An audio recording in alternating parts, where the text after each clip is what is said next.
They're something. Wow, it's really like his writing is so good. And then it's a two people story. So I'm her and she is I. Somehow she is part of my dream. She loves fairy tales. She reads every chance she can find. When she is not reading, she is thinking about reading. The man teaching her is the janitor. They hide from their overseers. They hide to discuss literature, art, science, mathematics. They live in a place where ideas are discouraged and ignorance has the same value as knowledge. They believe themselves to be fortunate to be alive, to be able to eat, yet they have a yearning that nothing physical can satisfy.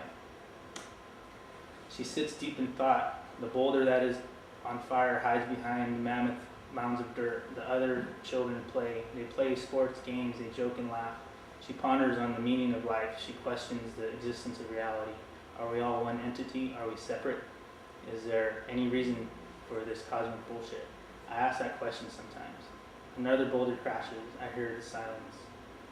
Just like me, she doesn't get an answer. Instead, she hears the wind. It's gentle and calm. It sounds like an ocean as the currents push and pull at each other. She has never heard, seen, or smelt an ocean.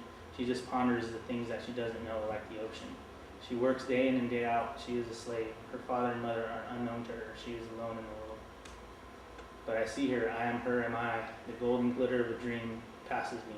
Life has given me a sign. Will I ignore it or forget it? This is real. How's your day? Hello, sir. I was just thinking. Have you studied weather changes? Yes, sir. I also want you to brush up on survival from plants and medical healing and battle tactics. I think I know those books by letter, but I think it's the battle tactics I need the least brushing up on. Echo. The hovering silence is vehement and heavy, and sent with the wrath of a narcissistic God, a God that has been founded on suppression and violence. Is that your old book? That's your old book, man? Oh man, yes it is. You know it is unlawful to teach these kids to read and write. You know that, right? I am asleep. I do not see this. I was merely shut up, commenced. They read from her diary, the only place where she could express herself. The green in the trees, blah blah. I do not listen. Those words, the kind that spit in your face, are beat with the merciless fury, spoken only to humiliate, to leave powerless. In a fervent tone, she succeeds, applying another invisible bruise on my back, my legs, but most on my memory.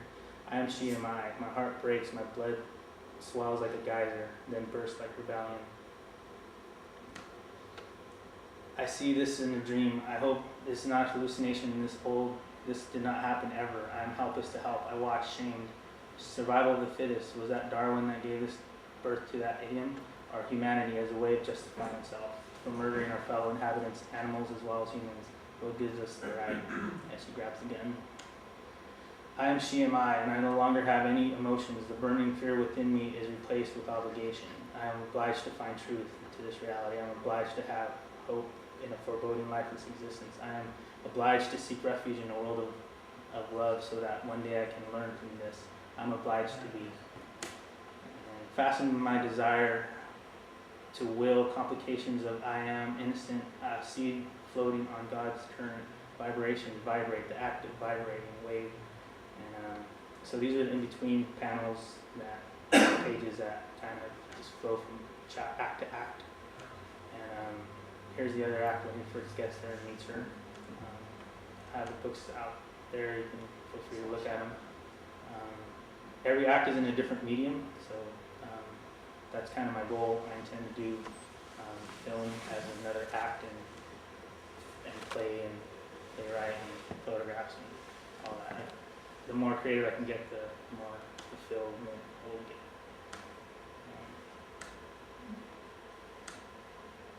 So like I said, this is really old artwork since I was like 18 to like 25 maybe, which I'm already old already, so this is like really old. But the words make it new, which I really enjoy. These are, I think this book, the first book of the Poe King, to me is exactly what I wanted, even though I didn't know what I was looking for. I just started telling a story without having a plan. And it's been a story that's been in my head for my whole life since I've been a kid, that I've been trying to tell without knowing how to tell. And this is a really cool act. This one's actually has a lot of quotes from different people around the world. And there's actually a quote that says, "Many eyes make bugs shallow," which was when they made the internet. There was a lot of programmers that got together to make it the internet, and that's what their little quote was.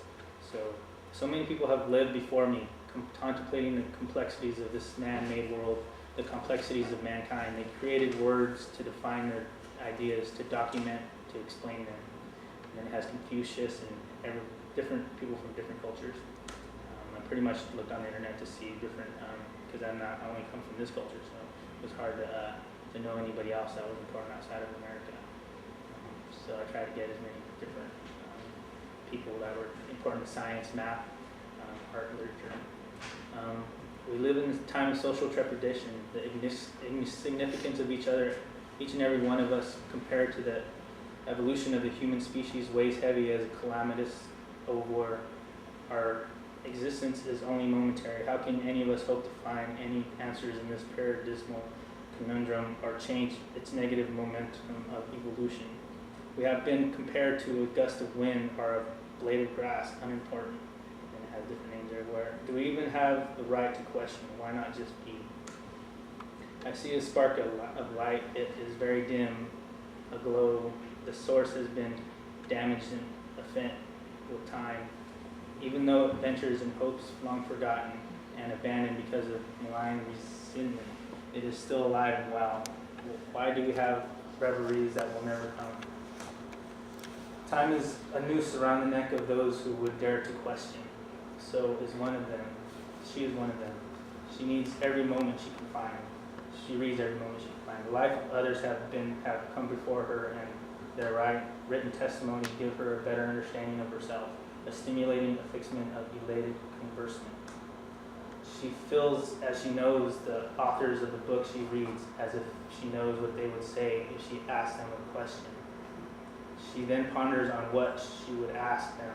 What would you ask your favorite artists? What would you ask our greatest leaders, scientists, musicians, philosophers, architects, warriors, poets, mathematicians, teachers? What about the garbage man, or the homeless, the forgotten, the repressed, your own parents? What if you did not know them? What would you ask? And the quotes are so good. Now, today is her birthday, even if it was a random date chosen because of the way the numbers fit with her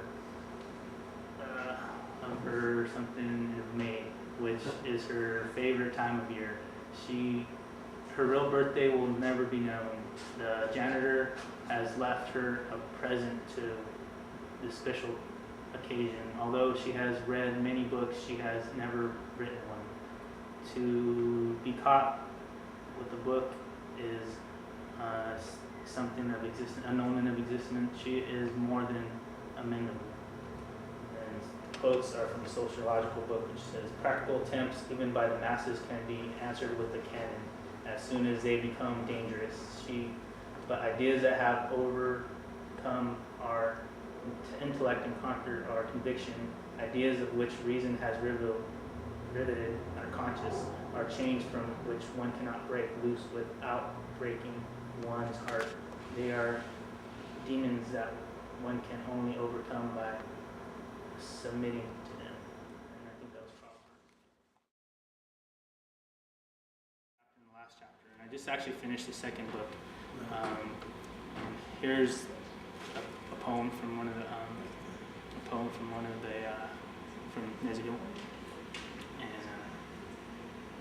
and some of the next artwork from the next book.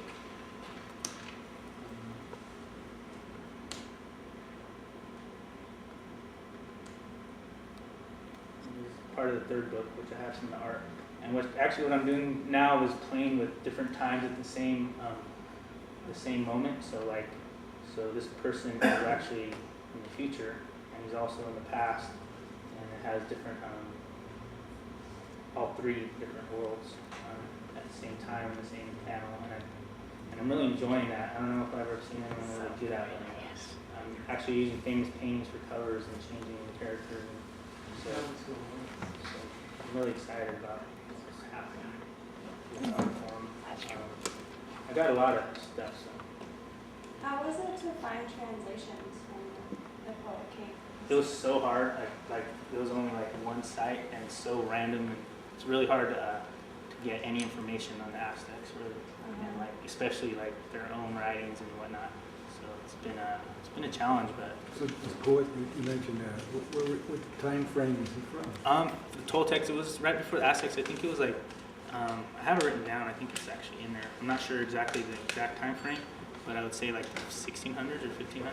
And some of his poetry was, It's still documented. They still sing it, and he's really revered. it was sung. So Yeah, they actually, all the poets, he was considered one of the great minds of his time. Actually, one of the, some of the conquistadors came and they saw their land, they saw the Aztec world, and they were like, called it the Western Athens. They saw it was very beautiful and colorful, and some of the poetry is considered some of the, is really revered still today. So this is the second book, and some of the other artwork that I got going on.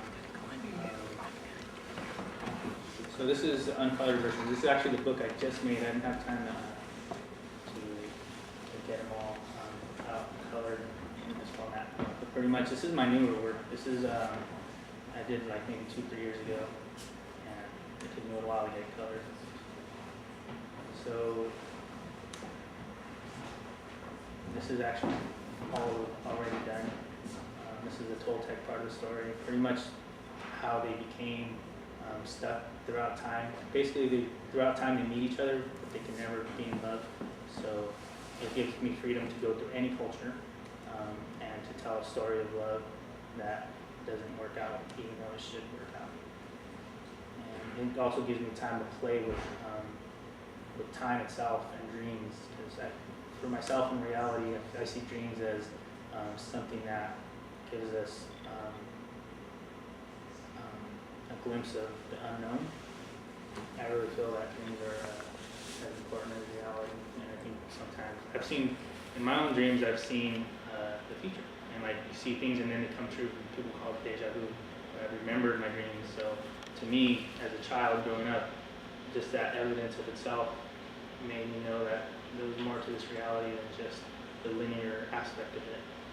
And I'm not alone. I've talked to people my whole life too, and a lot of people do have different kinds of dreams that come true, or premonitions or whatnot.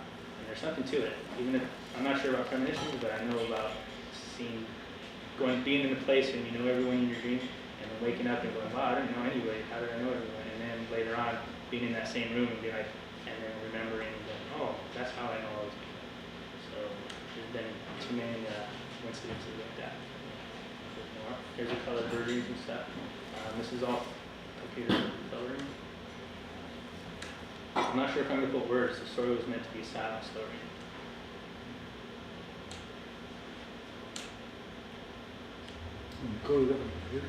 Yeah, this is all. Yeah, this Photoshop is really. I don't like it as much. It actually brings me down to be on the computer so much that it makes me depressed and feel like I hate the world. But it is sufficient, very sufficient. Like exactly what you want. But I like the natural media because sometimes the unknown is more powerful. The things that you don't catch, you'll be able to catch later on. Be like, oh, I see that little stroke or the way those colors are. So this is the second book I just made. I'm getting training. It's coming. Here is another story. This is a story me and my brother made up, and this is The World of Scarcity. And this is pretty much the same.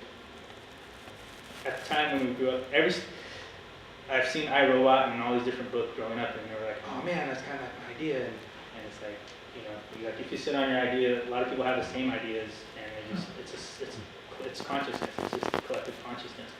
But this is unique. I feel every artist is unique. So even if you have the same idea, the way you tell it makes it unique.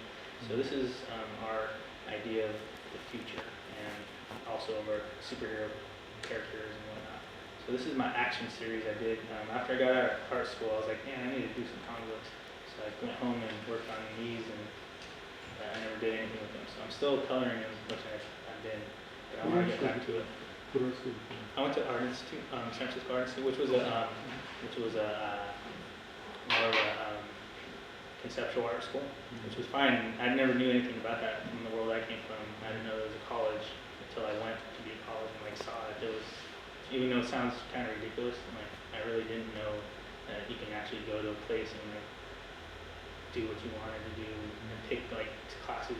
I never did, and it was like I hated high school. I hated school. I didn't go to school. I got kicked out of school, and then I really felt like I knew what I wanted to do, and I was upset that the system didn't let me do what I wanted to do. I really wish I would, as a kid, been able to just better myself doing art. But I think my story helped me with storytelling itself. So this is pretty much action. But the coloring is going to be really cool. I actually have been coloring. This is just the beginning. And here's another cover. It's from Yeah. When you say you color it in, with what? with Photoshop. These ones are going to be Photoshop. With Photoshop, not Illustrator? no, I don't use Illustrator. Really, I learned that was the first program I learned, but I use Photoshop because it's more versatile as far as artistic rendering. Oh. Yeah. But, this is watercolor. I honestly do like watercolor a lot. It's so free and so easy. Here's another page from the new book, the third book in the book, and really playing with the. I'm trying to push the art form more now that I have time in my life to actually sit around and draw stuff and not worry about stuff so much. Here's an inverted version of him as a child, as a clown. Here's some storyboards. Also him in after World War III kind of thing. Here's some of the other pages. These are actually all fully colored too. I'm really happy with them actually. It takes so long to color. It takes so long to draw. At least a day or a day and a half to pencil and to ink them. Like maybe 2 pages a day and a half, maybe, I don't know. But to color it takes, I don't know, you can go in there and like fix every pixel and it's just like, so it's like a forever way to color stuff. You can go in there. Are you using a big tablet? Yeah, I am. Away from a lot from, yeah. And, this is definitely dealing with some of the Aztec folklore and stories, which I want to delve into more, but just haven't yet. And she ends up killing herself to the curse that she was getting, that she made a deal with the devil pretty much. So, but their love stories forever. Here's another character. This is 2 characters that are come to destroy the earth. Pretty much they're from the earth, and actually they're here to destroy mankind. So this is our metaphor on the way mankind has messed up the earth. This was maybe right before our school. I got a lot of detail in these ones. I was like, by this time I hadn't worked on comic books for so long, and I was like, you know what, I'm gonna like show what I can do and like get in there and see if I can do this page. So I really went in and did as much detail as I can for the most part. And if you can see, like, the guys are walking there. So it's like almost like animation. A lot of my storytelling is like animation, and it takes so much work to do, but yet I don't know why, I just like to do it. And then I like to play with perspective. This is something that movies can try to do, but there's something to it when you get into the story. Everything's happening at once, and at the same time, it's really your own mind that breaks it up. You can start from the left or to the right. Here's more animational style. There's him breaking through the window, chopping the dude's head off. And then here's the detailed line of what the story is going to be. Same story, but the colored version is so cool looking. Like, I'm so like excited to try to get some of my new work out. That's why I was actually excited to do this presentation, because I don't have all my new work here, but at least these ones are the ones I've been working on that might never see the light of day for like another year. So I finished with a real graphic novel. And then that's that one. Let's see. In the publishing process, are you self-publishing? I'm self-publishing right now.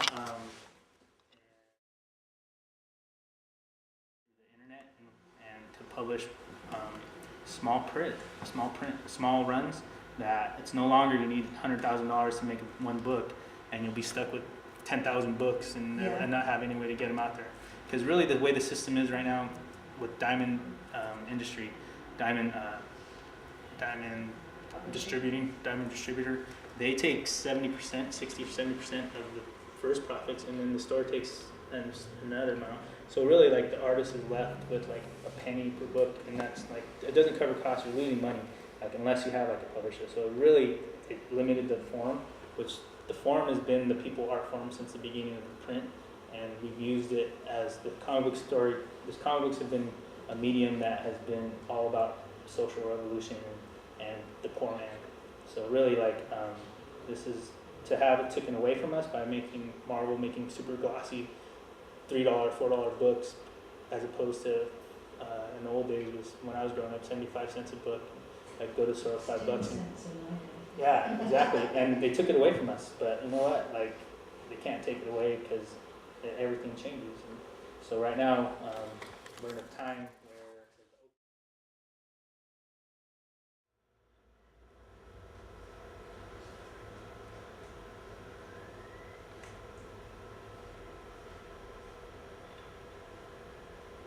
here's my little flyer I made yesterday for this presentation. Wasn't able to get this in there, but this one pretty much represents the world of scarcity. It has all the symbols of every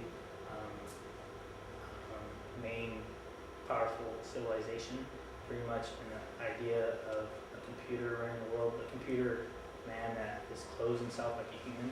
So it's pretty much a metaphor for God and man, how man wants to be God, how we feel we are gods, and the control of our system, of the way our system is run without just going forward, technologically going forward without thinking about it. Different characters. Here's some of my website stuff. You guys go on my website. I got a lot of my art in there. It actually talks about the characters. I think this is important before the books come out, so that people can know the originality of the characters, and not just like, even though at first glance they look like every other story, like really there's a point to each story. Here's an older version of that, holding different images. Yeah.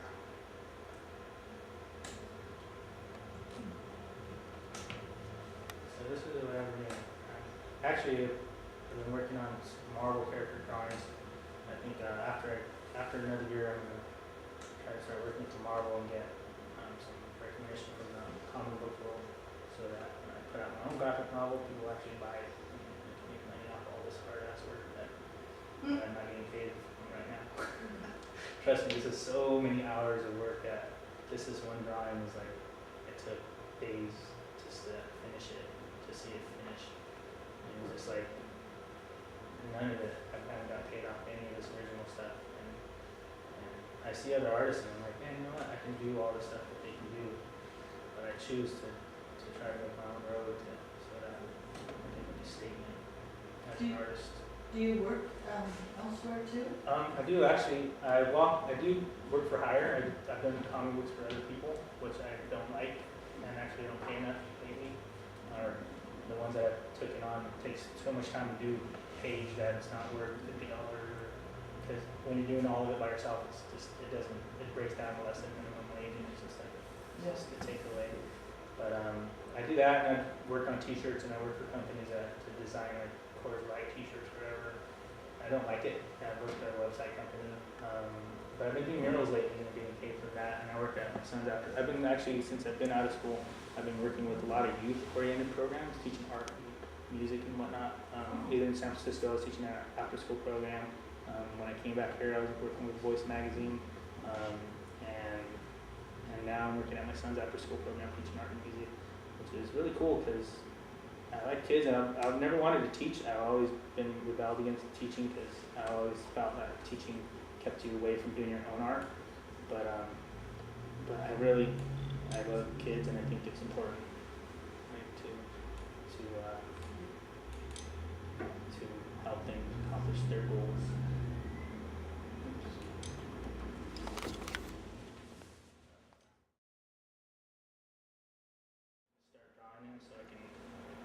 that I could.